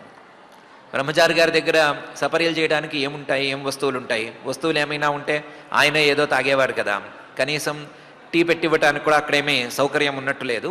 అందువల్ల పడ్డవాడిని లేవనెత్తి గట్టిగా కావలించుకున్నాడు. అదే సపర్య అని ఇద్దరు భావించారు. సపర్యయా పర్యగృహ్ణాత్ గట్టిగా కావలించుకున్నాడు, దాన్నే సపర్య అని ఇద్దరు భావించారు. దీనికి తోడు ఈ రాజుగారు వెళ్ళినవాడు, అయ్యా మీరు చాలా గొప్పవారు, మీరు పరమాత్మను సాక్షాత్కరింపజేసుకున్నవారు, మీ గురించి పరమాత్మే నాకు వచ్చి చెప్పాడు అని చెప్పంగానే ఈయన కూడా కర్దమ ప్రజాపతి గారు కూడా, అయ్యో అలా కాదు, మీరు చాలా గొప్ప రాజు, మీరున్నారు కాబట్టే భూమి అంతా ఇంత చక్కగా ఉంది అని మంచి మాటలు ఈయన కూడా మాట్లాడాడు. ప్రతినంద్య అనురూపయ, ఆయన అభినందిస్తే మనువు గారు, పిల్లనివ్వడానికి వచ్చినటువంటి మనువు గారు ఈయన్ని అభినందిస్తే ఈయన ఆయన్ని ప్రత్యభినందనం చేశారు. ప్రతినంద్య అనురూపయ అని ఒకరికొకరు గౌరవం చేసుకున్నారు. ఒకరినొకరు చాలా మర్యాదగా మాట్లాడుకున్నారు. ముందుగా కర్దమ ప్రజాపతి గారు ఆయన్ని చాలా గౌరవంగా చూశాడు అని చెప్తున్నారు. అథోటజముపాయాతం నృదేవం ప్రణతఃపుర సపర్యయా పర్యగృహ్ణాత్ ప్రతినంద్యానురూపయ అనే శ్లోకంలో గృహీతార్హణమాసీనం సంయతం ప్రణయన్ముని స్మరన్ భగవదాదేశం ఇత్యాహ శ్లక్ష్ణయా గిరా అని స్వయంభవ మనువు గారుతో కర్దమ ప్రజాపతి గారు మాట్లాడటం ప్రారంభించారు అని చెప్తున్నారు. గృహీతార్హణం, ఈయనేదో చేయదలుచుకున్న పూజ ఏదో చేశారు, లేదా అయ్యా కూర్చోండి అని అన్నారు. కూర్చునేసరికి ఆసీనం కూర్చున్నారు. సంయతం, వచ్చిన వాళ్ళు ప్రయాణంలో వచ్చారు కదా, వచ్చిన వాళ్ళు కాస్త అలసి ఉంటారు కాబట్టి కాస్త విశ్రాంతిగా కూర్చోండి, 2 నిమిషాలు అయిన తర్వాత మాట్లాడుకుందాం అన్నారు. 2 నిమిషాలు అయ్యేసరికి ఆయన శ్రమ తొలగింది. సంయతం, ఆయన్ని ప్రీణయన్ ముని, ఆయనకు ప్రీతి కలిగేటట్లుగా కర్దమ ప్రజాపతి గారు మాట్లాడటం ప్రారంభించారు.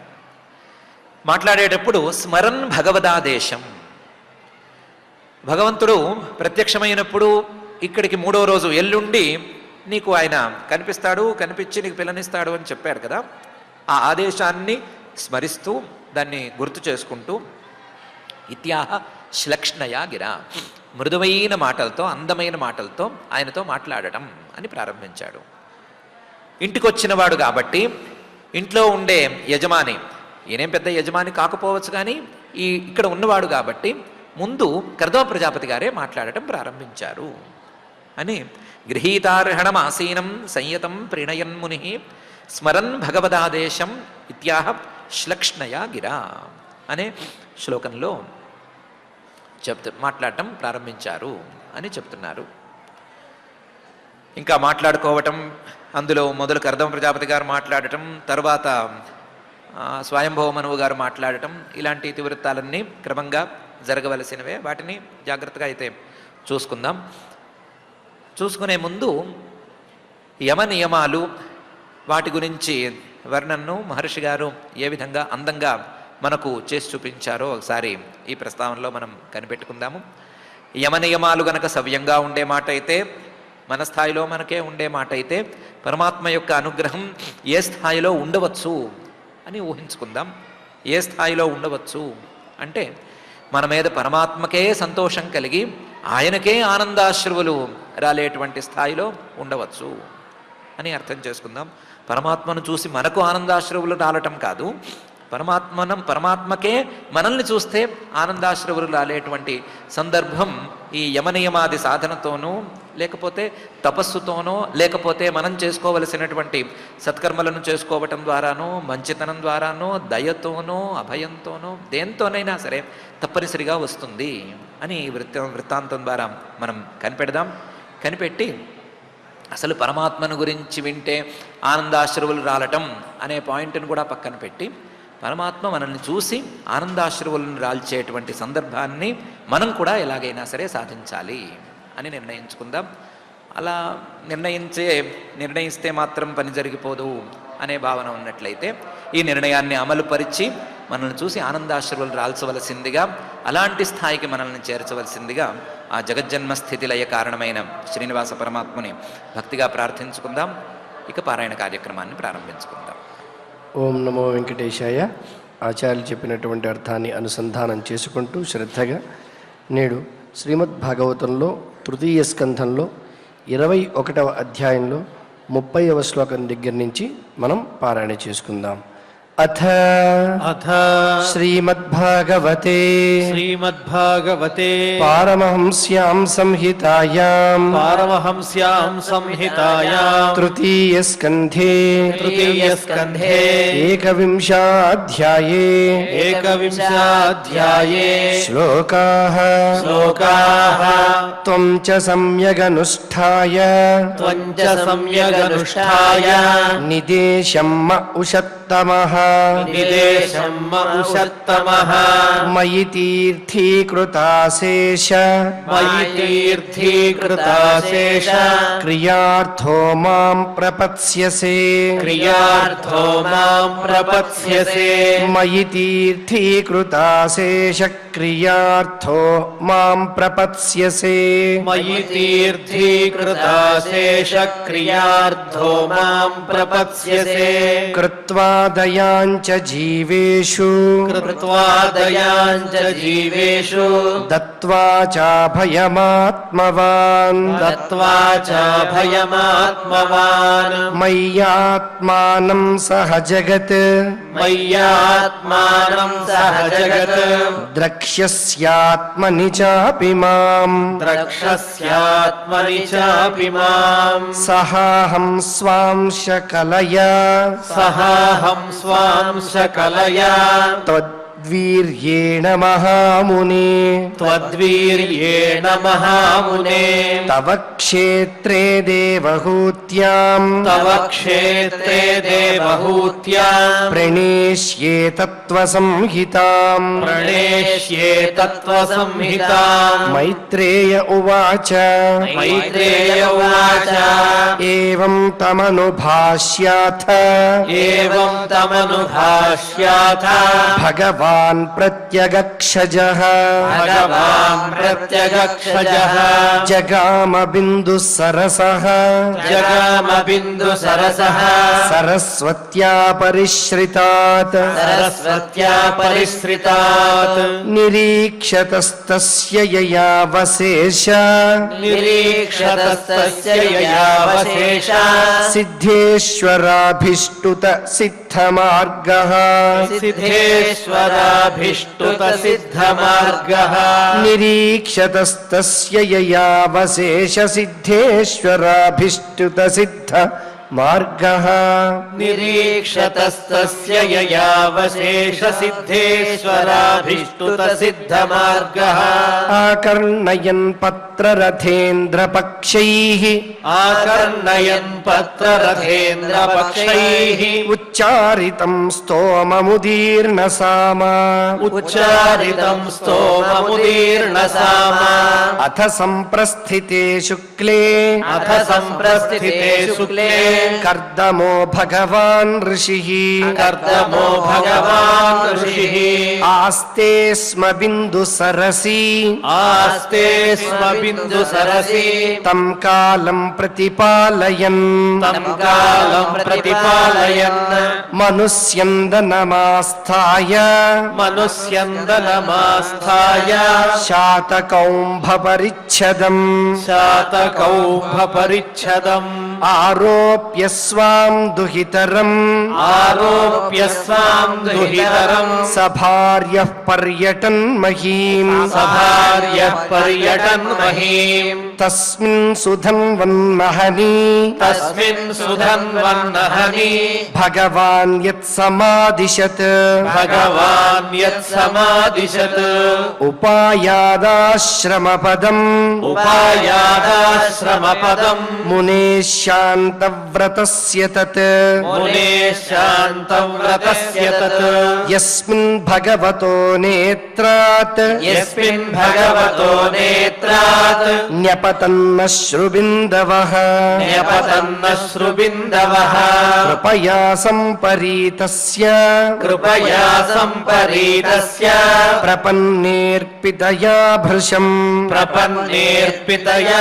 భృశం తద్వై బిందుసరో నామ తద్వై బిందుసరో నామ సరస్వత్యా పరిప్లుతం సరస్వత్యా పరిప్లుతం పుణ్యం శివామృతజలం పుణ్యం శివామృతజలం మహర్షిగణసేవితం మహర్షిగణసేవితం పుణ్యద్రుమలతాజాలైః పుణ్యద్రుమలతాజాలైః కూజత్ పుణ్యమృగద్విజైః కూజత్ పుణ్యమృగద్విజైః సర్వర్తు ఫలపుష్పాఢ్యం సర్వత్తు ఫలపుష్పాఢ్యం వనరాజశ్రియాన్వితం వనరాజశ్రియాన్వితం మత్త మత్తద్విజగణైర్ఘృష్టం మత్తద్విజగణైర్ఘుష్టం మత్తభ్రమరవిభ్రమం మత్తభ్రమరవిభ్రమం మత్తబర్హినటాటోపం మత్తబర్హినటాటోపం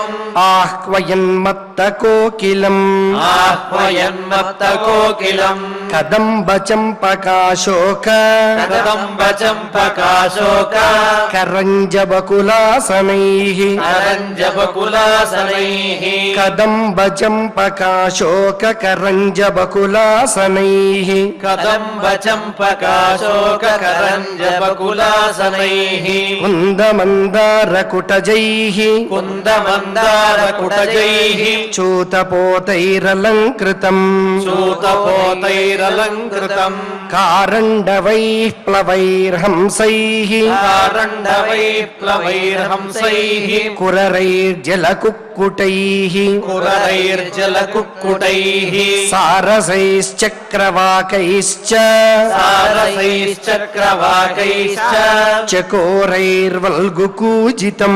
చకోరైర్వల్గుకూజితం తథైవ హరిణైః క్రోడైః తథైవ హరిణైః క్రోడైః శ్వావిద్గవయకుంజరైః స్వావిద్గవయకుంజరైః గోపుచ్చైర్హరిభిర్మర్కైః గోపుచ్చైర్హరిభిర్మర్కైః నకులైర్నాభిభిర్వృతం నకులైర్నాభిభిర్వృతం ప్రవిశ్యత తీర్థవరం ప్రవిశ్యత తీర్థవరం ఆదిరాజः సహాత్మజः ఆదిరాజः సహాత్మజः దదర్శ మునిమాసీనం దదర్శ మునిమాసీనం తస్మిన్ హుతహుతాశనం తస్మిన్ హుతహుతాశనం విద్యోతమానం వపుషా విద్యోతమానం వపుషా తపస్యుగ్రయుజాచిరం తపస్యుగ్రయుజాచిరం నాతిక్షామం భగవతః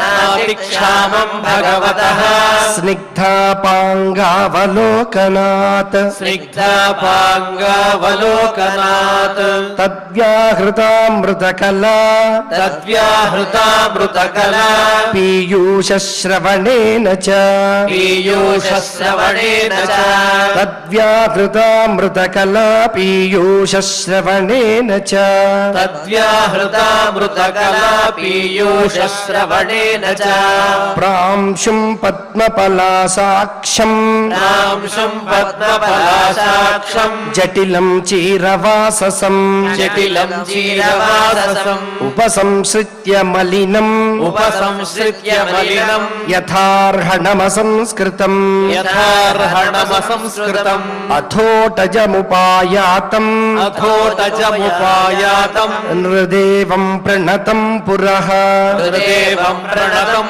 పురః సపర్యయా పర్యగృహాత్ సపర్యయా పర్యగృహ్ణాత్ ప్రతినంద్యానురూపయా ప్రతినంద్యానురూపయా గృహీతార్హణమాసీనం గృహీతార్హణమాసీనం సంయతం ప్రీణయన్ మునిః సంయతం ప్రీణయన్ మునిః స్మరన్ భగవదాదేశం స్మరన్ భగవదాదేశం ఇత్యాహ శ్లక్ష్ణయా గిరా ఇత్యాహశ్లక్ష్ణయా గిరా నూనం చంక్రమణం దేవ నూనం చంక్రమణం దేవ సతాం సంరక్షణాయతే సతాం సంరక్షయాయతే వధాయ చ సతాం యస్త్వం వధాయ చ సతాయస్త్వం హరే శక్తిర్హి పాలిని హరే శక్తిర్హి పాలిని యోర్కేంద్వగ్నీంద్రవాయూనాం యోర్కేంద్రగ్రీంద్రవాయూనాం